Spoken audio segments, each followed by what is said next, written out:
வணக்கம், இது உங்கள் தேவகி சமையலறை.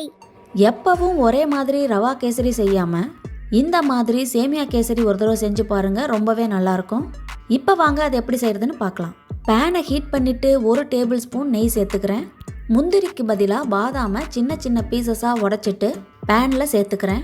அடுப்பை சிம்மில் வச்சு பொறுமையாக வறுத்தீங்கன்னா தான் பாதாம் நல்லா முறுமுறுன்னு வறுபடும். இப்போ நல்லா வறுபட்டுருச்சு, அதை எடுத்துடலாம். திரும்பவும் அதே பேனை அடுப்பில் வச்சுட்டு 1 டேபிள் ஸ்பூன் நெய் சேர்த்துக்கலாம்.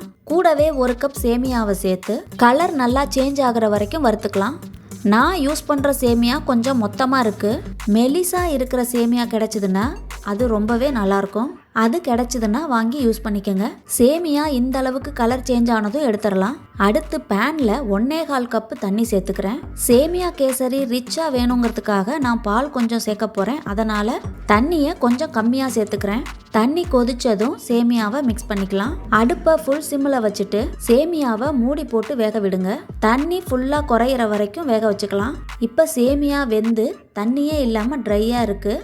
இந்த டைமில் காய்ச்சின சூடான 1 கப் பாலை சேர்த்துக்கிறேன். பால் சேர்த்துட்டு திரும்பவும் அடுப்பை லோ ஃப்ளேமில் வச்சு மூடி போட்டு வேக வச்சுக்கலாம்.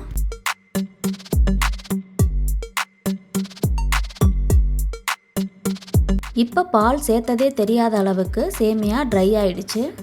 இந்த டைமில் 1/4 கப்பை விட அதிகமாக 1/2 கப்பை விட கொஞ்சம் கம்மியாக சர்க்கரை சேர்த்துக்கலாம். கூடவே ஃபுட் கலரும் 1 பிஞ்ச் உப்பும் சேர்த்துக்கலாம்.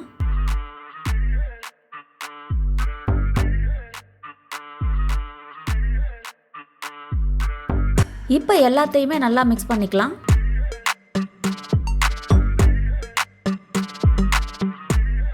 அடுத்து திரும்பவும் 1 டேபிள் ஸ்பூன் நெய் சேர்த்துக்கிறேன்.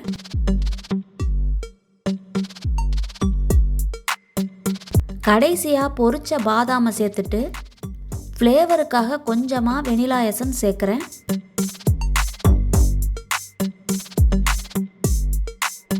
இப்போ சேமியா கேசரி ரெடி ஆயிடுச்சு. கடைசியாக 1 டேபிள் ஸ்பூன் நெய் சேர்த்துட்டு அடுப்பை ஆஃப் பண்ணிடலாம். மொத்தமாக இதுக்கு 1/4 கப் அளவுக்கு நெய் சேர்த்துருக்கேன்.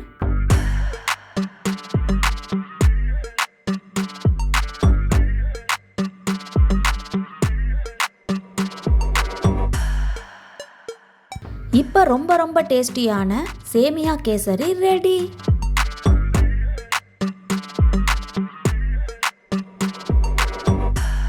இந்த வீடியோ உங்களுக்கு பிடிச்சிருந்தா லைக் பண்ணுங்க, ஷேர் பண்ணுங்க, கமெண்ட் பண்ணுங்க, சப்ஸ்கிரைப் பண்ணுங்க.